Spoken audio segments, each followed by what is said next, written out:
Welcome to Surabhi science hub once again. आज का हमारा वीडियो बहुत ही खास होने वाला है क्योंकि आज हम एक बहुत इम्पॉर्टेंट चीज़ लेने वाले हैं जो कभी ना कभी किसी ना किसी तरह आपको डराती ज़रूर है।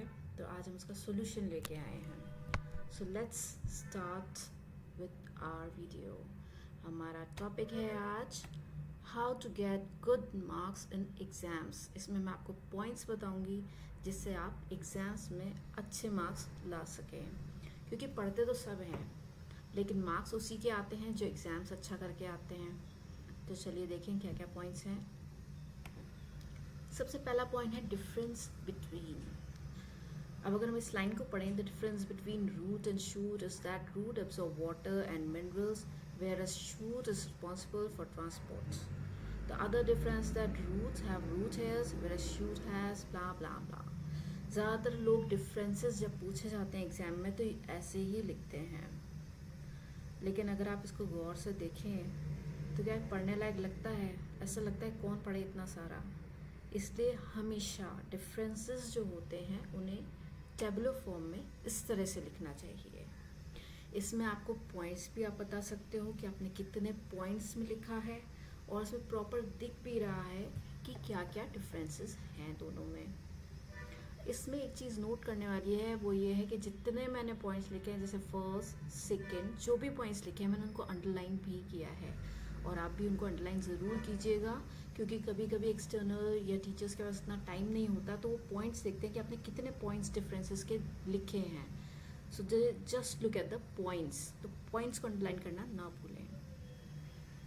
दूसरी बात, जो भी आप डिफरेंसेस में लिखें, यहाँ पे अगर आप देखें जो मेन वर्ड है वो मैंने अंडरलाइन कर रखा है। जैसे रूट एब्जॉर्ब वाटर मिनरल, तो मैंने एब्जॉर्ब को अंडरलाइन कर रखा है because this is the key word. तो हम इस तरह से टीचर को या एक्सटर्नल को बताते हैं कि हाँ हमें आता है। उसके पास पूरा पढ़ने का टाइम नहीं होता क्योंकि बुक्स कॉपीज़ जो उसके पास आती हैं वो इतनी सारी होती हैं, लाखों में, तो एक एक चीज़ को पढ़ना थोड़ा मुश्किल होता है। तो अगर आप अंडरलाइन कर देंगे तो that will be more good for him to check your copy. अब नेक्स्ट आते हैं हम अदर पॉइंट्स पे। अदर पॉइंट्स ये हैं कि आप डायरेक्टली आंसर पे मत आइए। फॉर एग्जाम्पल अगर मैं आपसे पूछूं राइट समथिंग अबाउट न्यूक्लियस और व्हाट इज़ न्यूक्लियस, तो सीधे ये मत कहिए कि व्हाट इज़ न्यूक्लियस, आप सीधे न्यूक्लियस के बारे में लिखना शुरू कर दें। नहीं, पहले आपको सेल के बारे में बताना होगा और फिर हम न्यूक्लियस पे आएंगे।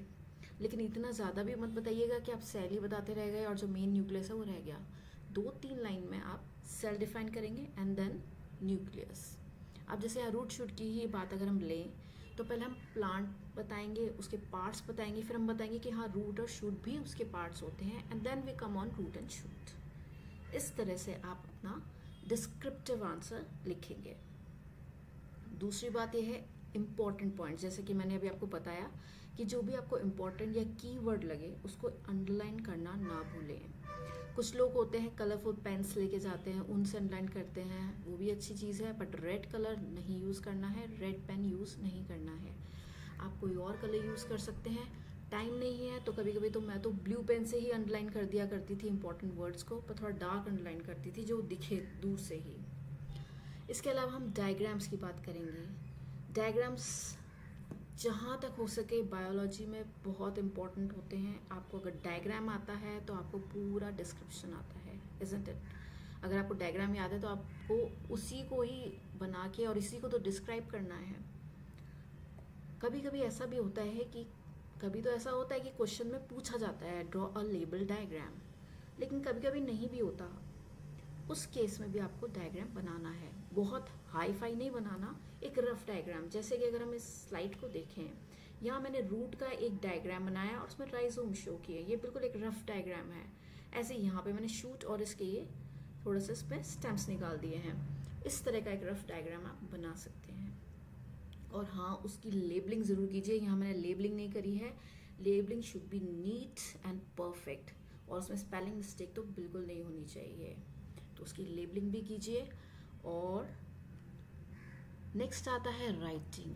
आपकी राइटिंग बहुत इंपॉर्टेंट होती है एग्जाम में। हम सोचते हैं हम बड़े हो गए, हमारी राइटिंग कौन देखेगा, वो तो बचपन में कहते थे टीचर्स। नहीं, अगर आज भी आपकी राइटिंग अच्छी है, आप अच्छा लिख रहे हैं, तो 1-2 पॉइंट्स आपको, 1-2 मार्क्स आपको राइटिंग के भी मिलते हैं। फॉर एग्जाम्पल मेरे पास एक स्टूडेंट था जो कि जब लिखता था तो वो सारे वर्ड्स मिला देता था, तो मुझे बहुत डिफ़िकल्टी होती थी पढ़ने में कि उसने लिखा क्या है।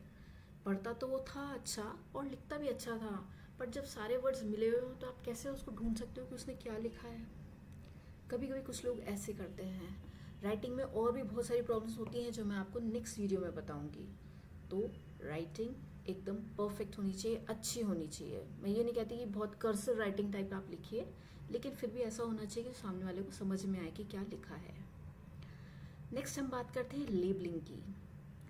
अब लेबलिंग दो तरीके की हो सकती है, या तो वन साइडेड हो, जैसे कि इसमें हम देख सकते हैं एक ही तरफ सारी चीज़ें लिखी हुई हैं, जैसे ऑक्सीजन, कार्बन डाइऑक्साइड, ऑल, ये सब एक तरफ हैं।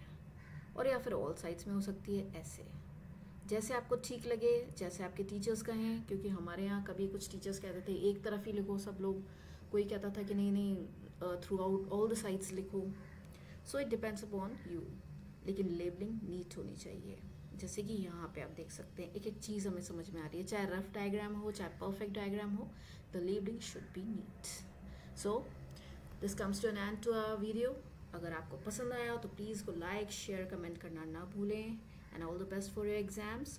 कोई प्रॉब्लम हो तो मुझे कमेंट सेक्शन में ज़रूर बताएं, मैं आपको ज़रूर हेल्प करूँगी। मिलते हैं नेक्स्ट वीडियो में एक नई चीज़ के साथ। क्या होगी वो चीज़ नेक्स्ट वीडियो में देखिएगा। तब तक के लिए गुड बाय।